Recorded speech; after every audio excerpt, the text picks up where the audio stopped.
Hello everybody, thank you for joining us today for the November 2016 Ona Report Webinar on recent nutritional strategies to enhance reproductive performance of beef heifers. My name is Philipe Moriel and I'm an assistant professor of beef cattle nutrition and management at the Range Cattle Research and Education Center. So at the conclusion of today's presentation there will be time for questions, and at that time you will be able to type your questions in the GoToWebinars question panel, or you're welcome to send us an email or call anytime. Okay, so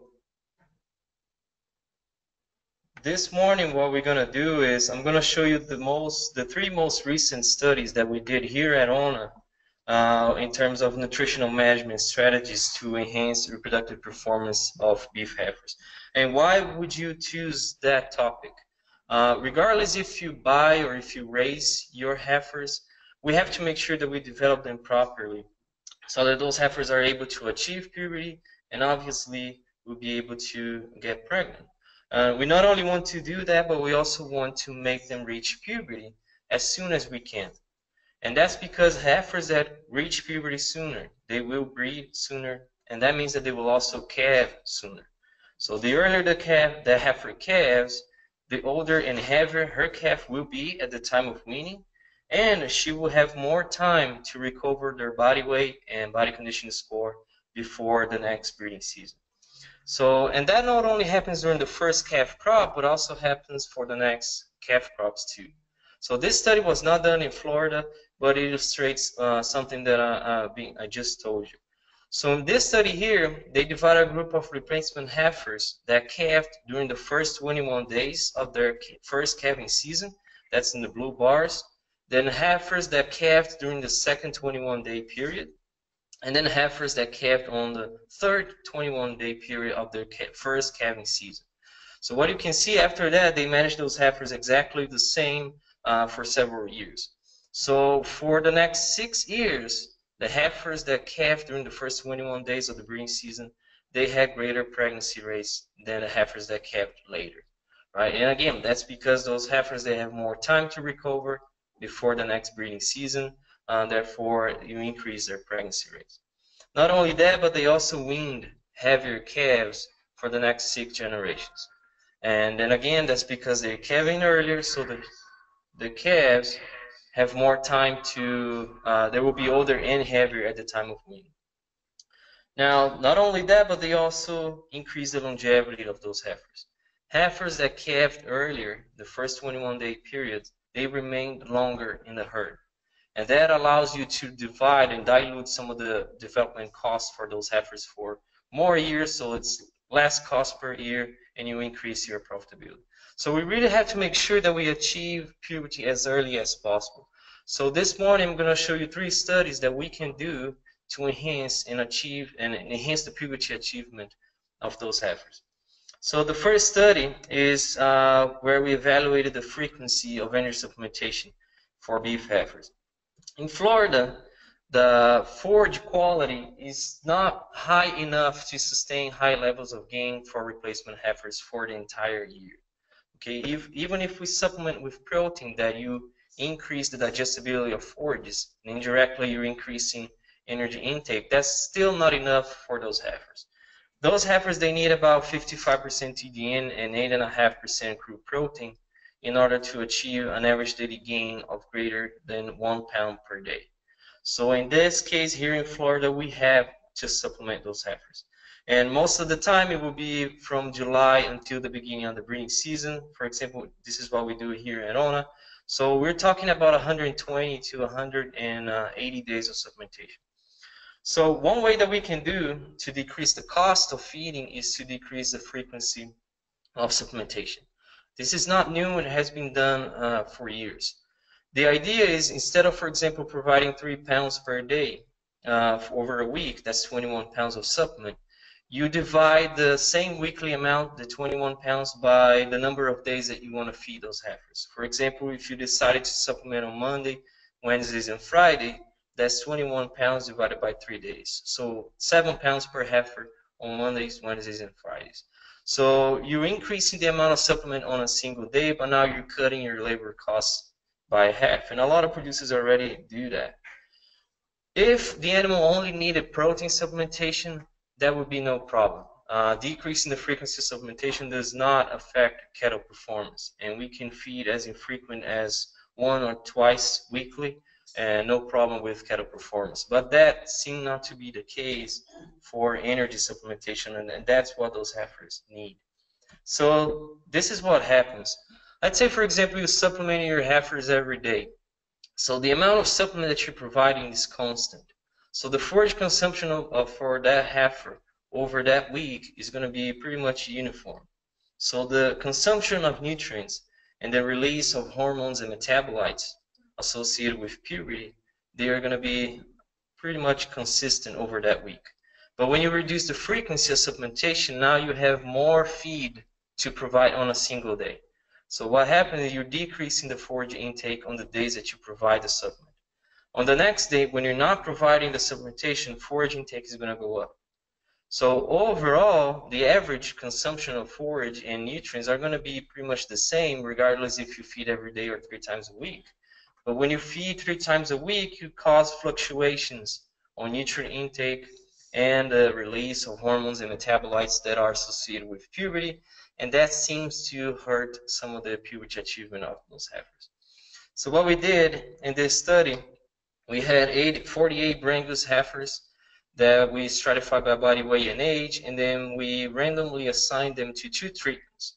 They received concentrate supplementation at 1% of their body weight every day, or we provided the same weekly amount of supplement but divided by 3 days. Okay, Mondays, Wednesdays, and Fridays. So they consume the same amount of supplementation, but the only difference is the frequency, how we offer those supplements. And we assigned them for 8 weeks in a dry lot with free choice access to hay, because we wanted to measure the impact of those treatments on forage intake. And then after that, we transferred those heifers to pasture. They remained on the same treatments until the end of the breeding season. So what we found was, in terms of forage intake, is exactly what I showed you at the beginning. On the days that you provide supplementation, Mondays, Wednesdays, and Fridays, the forage intake is going to decrease for the heifer supplemented 3 times weekly. On the next day, Tuesdays, Thursdays, Saturdays, and Sundays, their forage intake is going to go up. You're not providing any supplement, but that was the same, achieved the same level of forage intake as heifers that were supplemented daily.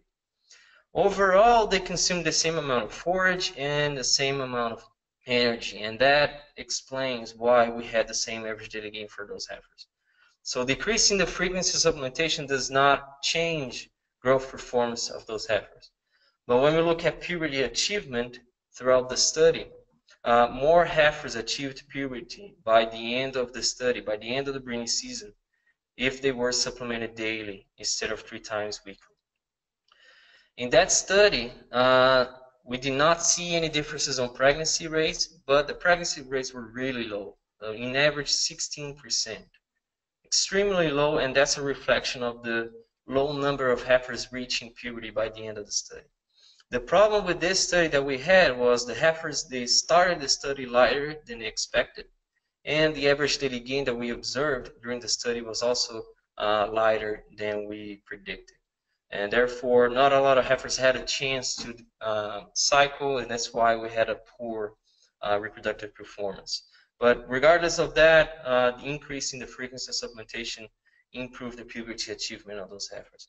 In another study, a different study but similar treatments, what we found was that when we feed heifers every day, we supplement those heifers every day, we increase the pregnancy rates at the end of the breeding season. Heifers that were supplemented daily in this study, they had a 70% pregnancy rates compared to heifers that were supplemented 3 times weekly that had 60% pregnancy rates. In this study here, we had good results because those heifers did not have the problems that we had in the previous study. So in summary, when we increase the frequency of supplementation from 3 times weekly to every day, we decreased the variation on blood metabolites, and we did not affect growth performance, but we increased the percentage of heifers reaching puberty at the end of the breeding season. Okay. Now, the second study that I want to mention is regarding calf management systems for early weaned heifers. At Ona, we do early wean the calves or first calf counts every year, and that's a strategy that we can use to enhance the reproductive performance of those cows. By removing the calf on the first day of the breeding season, we decrease the nutrient requirements of those cows. They stop lactating, so we decrease nutrient requirements substantially. And we also remove the negative effect of suckling and maternal bond on cyclicity of those cows. So those cows, they start to cycle sooner, and we're able to increase the pregnancy rates of those first calf cows. The other side of that story is that you end up with a lot of calves that are 2 months of age, and now you have to feed yourself. There are several data that shows that when you early wean calves and you put them on a high concentrate diet for the rest of their life, you can increase carcass quality, and you can increase purity achievement of those heifers. But the cost of putting those animals on a dry lot situation for a year it's extremely high, and would not be feasible for us here in Florida.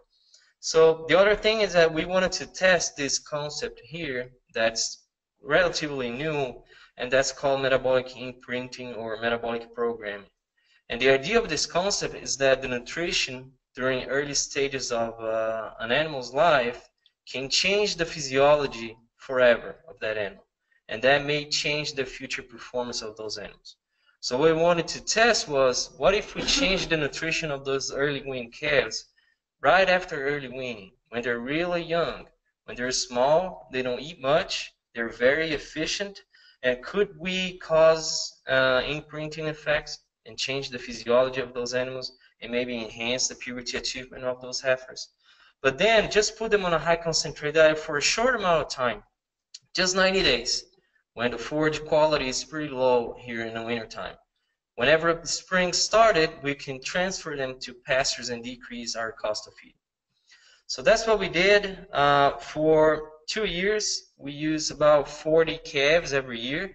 We started the study when they were in average 72 days of age, and that's the day of the first day of the breeding season of their mothers. And then we stratified those calves into 4 treatments. The first treatment was heifers that remained with the mothers, no concentrate supplementation, no creep feeding supplementation. They were suckling their mothers until July, and when we normally weaned those heifers. The second treatment was heifer calves that were early weaned in January at about 2 months of age, and then we placed them in a feedlot with a high concentrate diet at 3.5% of their body weight for 180 days until July. And then a third treatment where we early weaned the heifers at 2 months of age, and then we placed them in a feedlot and provided a high concentrate diet at 3.5% of their body weight until April.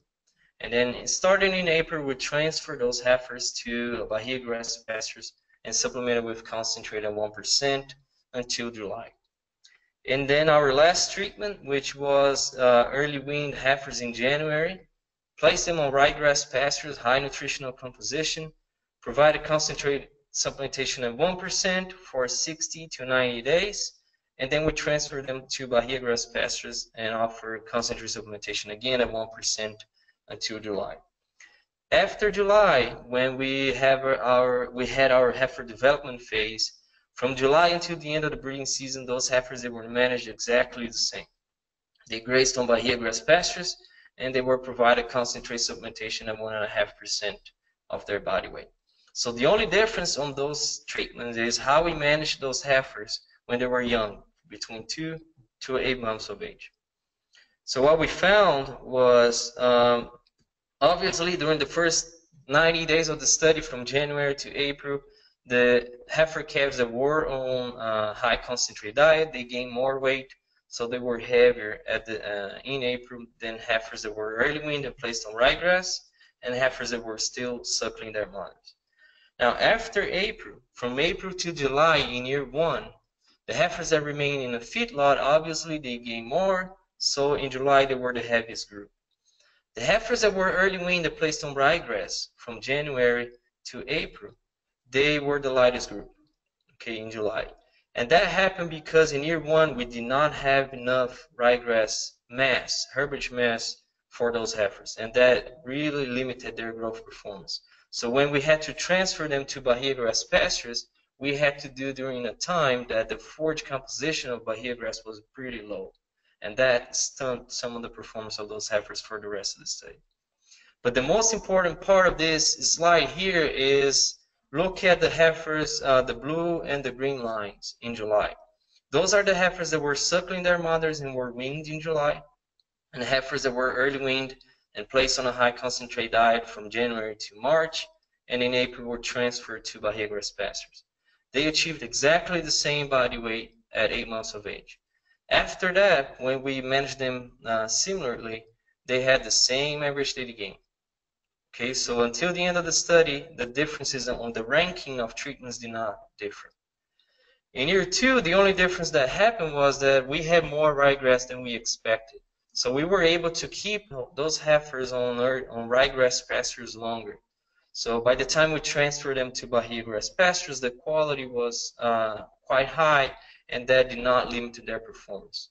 But again, the most important data here that I want you to focus is that in July, the heifers that were suckling their mothers until July, and the heifers that were early weaned and placed on a high concentrate diet for just 90 days, they get the same body weight, and they did not have any differences on average daily gain for the rest of the study. So that means that if they have the same body weight and similar growth performance, you would expect them to achieve puberty at the same time. But what happened was, the heifers that were on a high concentrate diet for 180 days, they were always the heaviest. So from July until February, they started achieving puberty sooner. 100% of them were cycling at the beginning of the breeding season.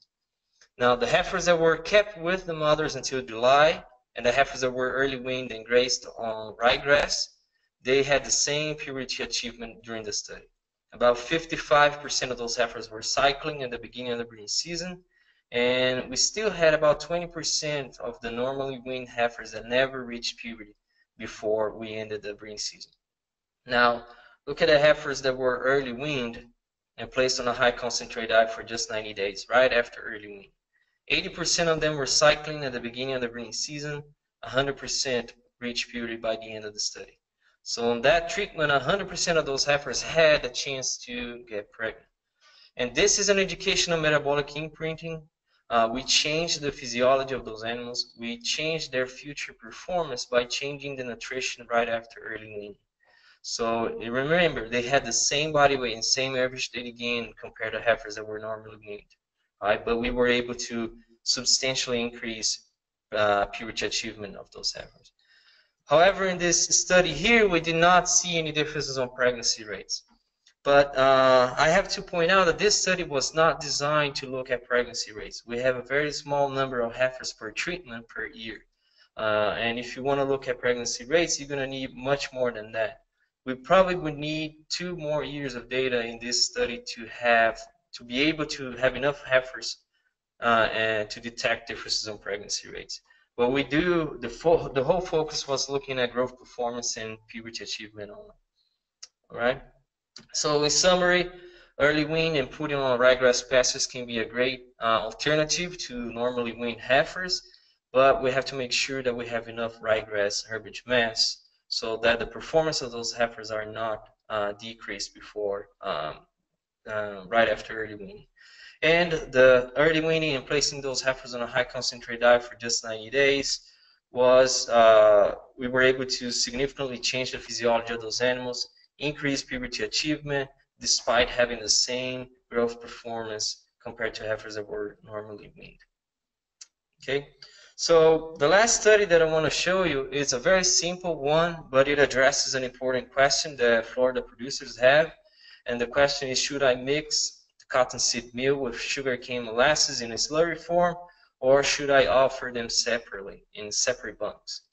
So in Florida, most of the molasses relies on no-protein nitrogen sources to increase the crude protein concentration.